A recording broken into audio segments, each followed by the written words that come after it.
All right, Cortland, we're back with Beyond Sunday. Monday's coming, and welcome to this episode number 3.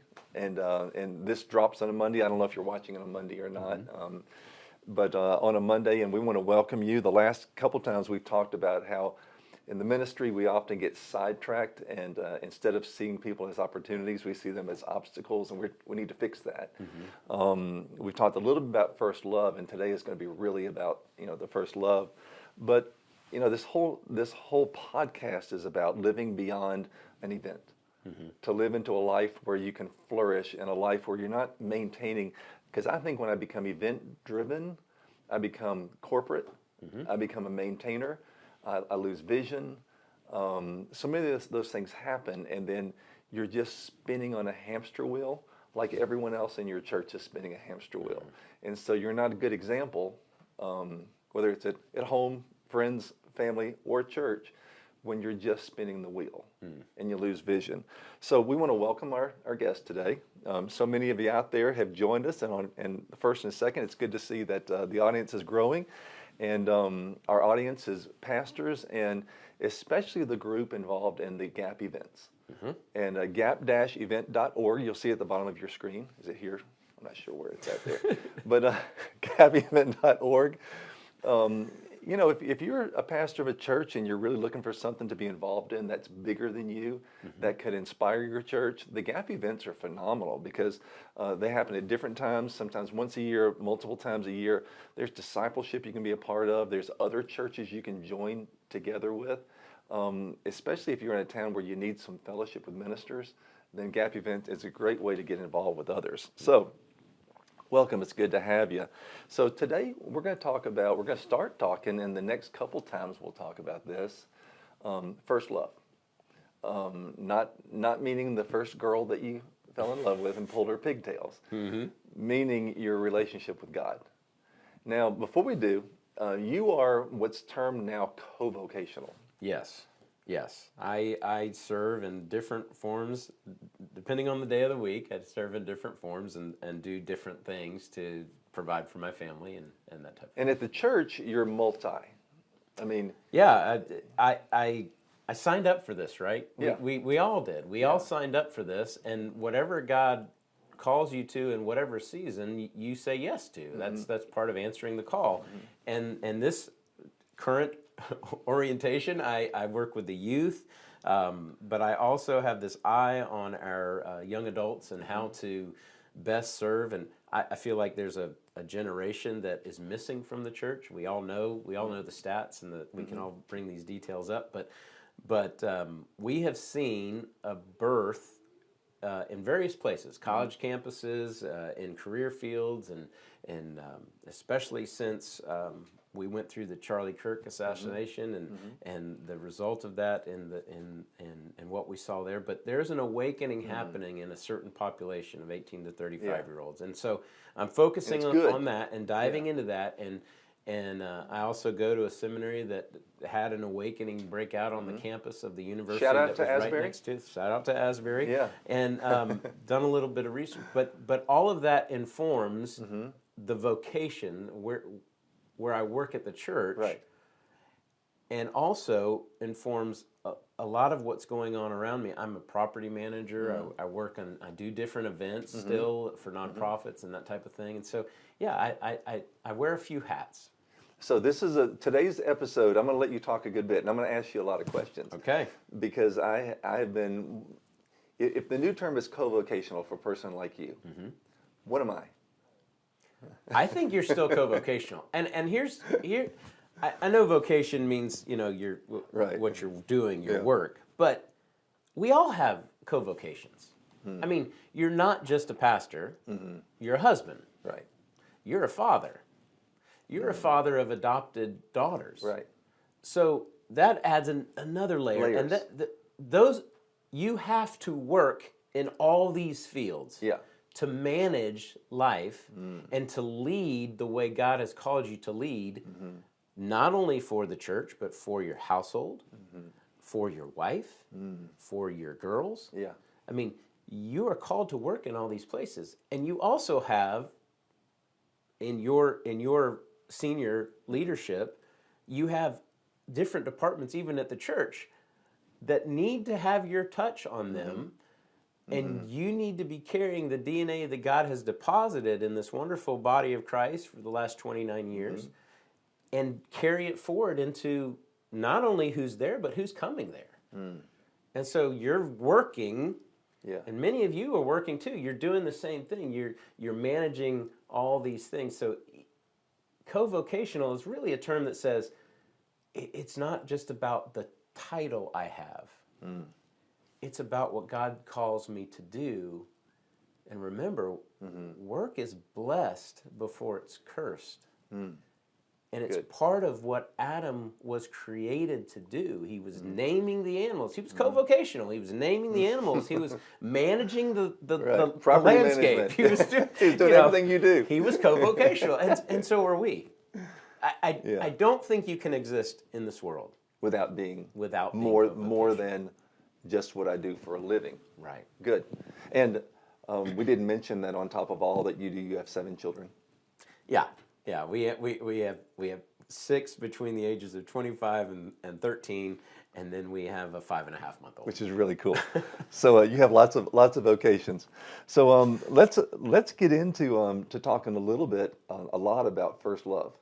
Now, when I say that, most pastors on the other end there, they know the story of Ephesus and Revelation, and they know the failure of Revelation because you've taught it. You know, Right. we all taught this before. So let's just go to the Word of God, and let's look at Revelation chapter 2. Verse 1, the very first church that the angel talks to the angel, or that gets a letter. To the angel of the church in Ephesus write, the one who holds the 7 stars in his right hand, the one who walks among the 7 golden lampstands, says this: I know your deeds and your toil and perseverance, that you cannot endure evil men, and you put to the test those who call themselves apostles, and they are not, and you found them to be false. So, Cortland, this is a good church. Man, they know their doctrine. They know what's right and wrong, and they refuse to allow heresy in their church. Right. Wouldn't you They think know that's- they know the value of truth. Wouldn't you think that's where you want to go to church? Yeah. I'm in. I think you could agree with most of Yeah. what's happening. Yeah, at get that a point. get a good brunch going there, and I would join. And you have perseverance, which is awesome, and have endured for my name's sake, and have not grown weary. Now, this is, for those of you on that side of the camera and on this side of the camera, so far so good. But I have this against you, verse 4, that you've lost your first love, and it looks like. Remember, therefore, where you have fallen, it looks like everything else is for naught. Is that how to say it? Like, if you don't get this one right, it doesn't matter. I mean, it looks like this is all that you have to focus on. Focus on your first love. You're focusing so much on being right. I'm a cyclist. I love to cycle, and a bicycle, not motorcycles. So here in Nashville, we have these wonderful places to go and ride your bike on the roads that have very few cars. One of them is called the Natchez Trace. And there's some roads that you can get going up to 40 miles an hour. And there's one of those roads that it always seems like there's a car behind me. And there's a law in Nashville that if I'm riding my bicycle, you have to give me the whole lane. You can't just go around me.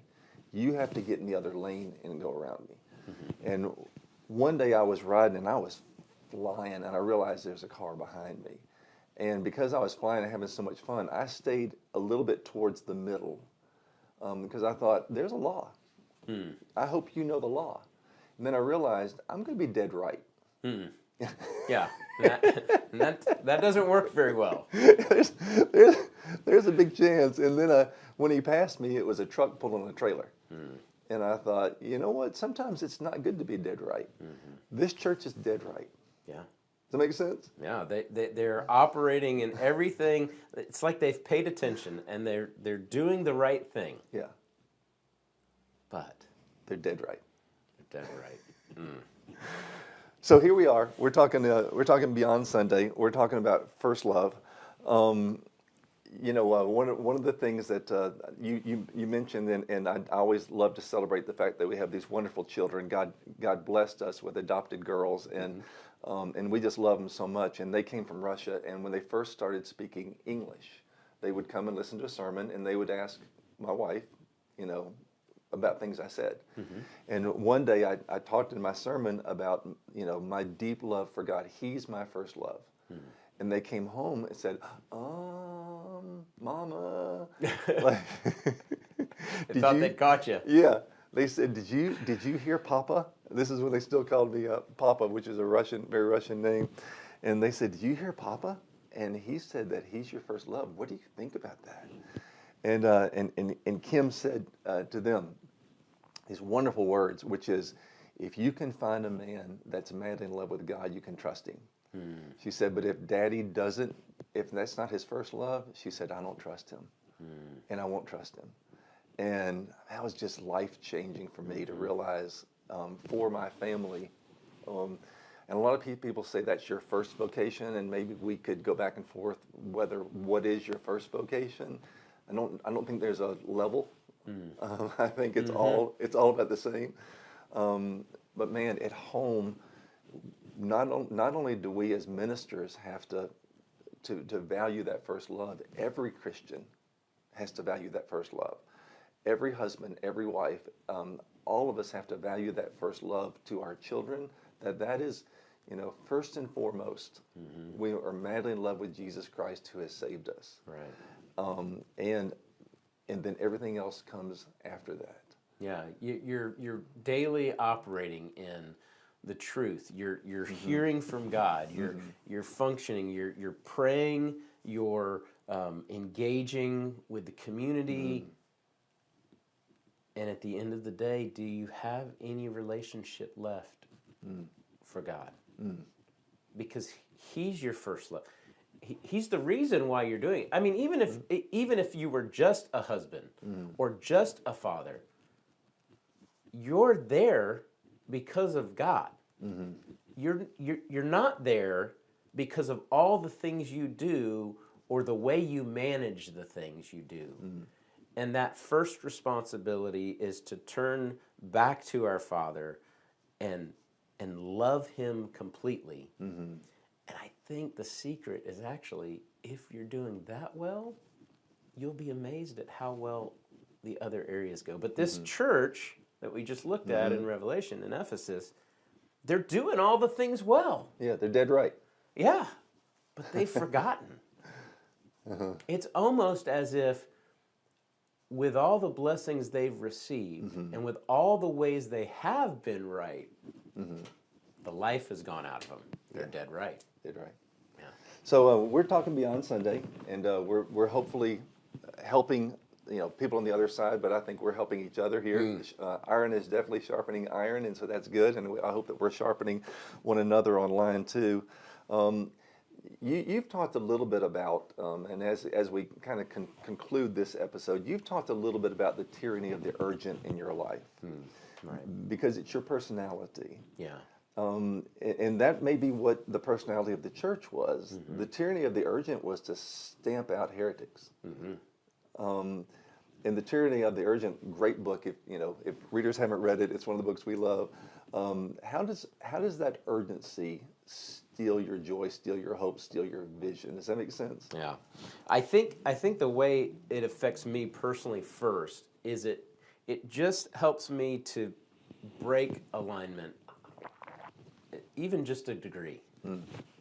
And when I talk about the way I live my life, and I share with people how I'm doing, I notice that when the words that come out of my mouth will say, I'm doing fine, right? Everybody's doing fine. But my actions don't reflect that. I'm just a little bit off my game. And that urgency is that nagging thing, that thing that has just helped me delineate. It's helped me to separate who God is in my life. And because of who God is in my life and the way that He loves me so completely, both unconditionally and transformatively, it's like I'm just notching off that, just a hair. And if I was to say, well, where did this go wrong?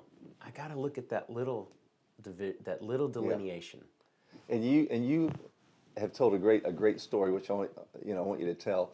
And I'm not sure we have time for the whole entire story, but you've talked about how there was a great event happening in your life, but all you cared about was getting the carpet straight. Yeah, yeah. That's a personality thing for you. Yeah, yeah. I maybe just a smidge of OCD in me. You can have all the things going right in your life, and it's that delineation, it's that little thing, it's that one detail, it's the thing, and I believe the enemy attacks me right there, because he knows if he can get me off track, Yeah. if he can get me to take my eyes off Jesus, he can get a little bit of separation, and the word says something very true about that. Yeah. That don't let the devil get a foothold. It's a foothold, and I appreciate you taught about this because from the aspect of a climber, and as they're looking for that next place to grab, they don't need a ledge, a chasm. They don't need a ledge. They Yeah. need just a foothold, or just Yeah. a toe hold, or just a finger hold. Yeah.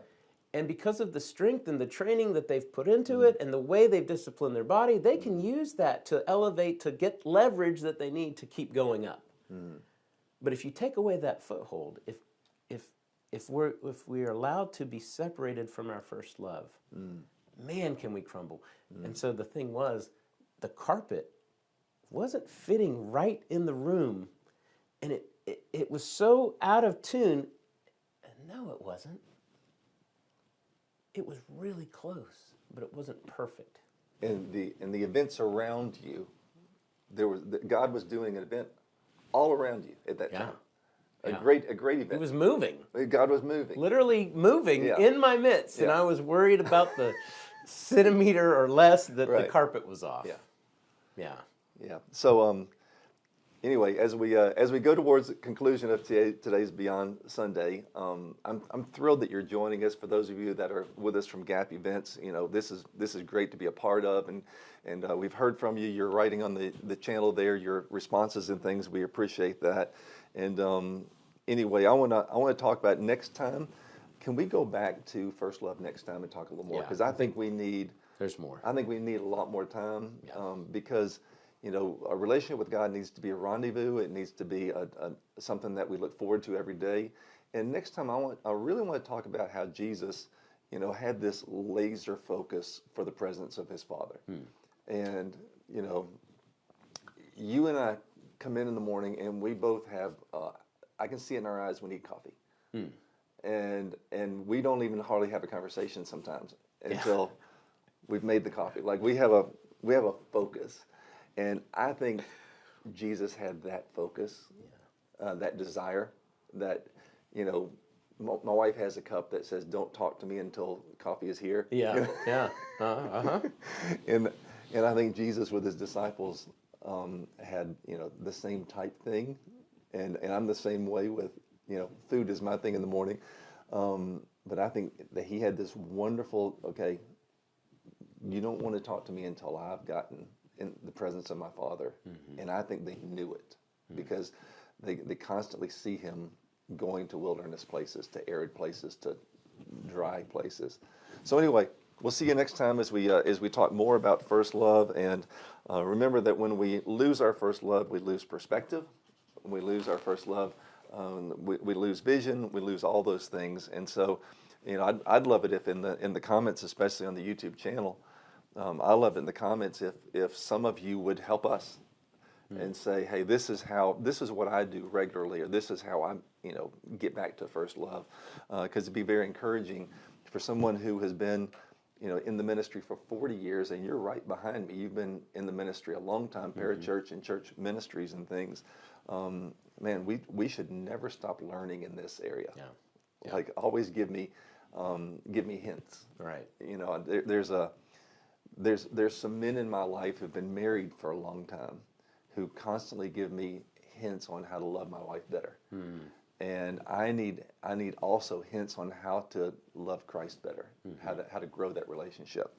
So let me end, of course, with our scripture that I love to do every time, Galatians chapter 6, verse 9. Let us not lose heart in doing good, for in due time we will reap if we do not grow weary. So I'll say it as I love to say it all the time. Keep up the good work. We'll see you again on Beyond Sunday.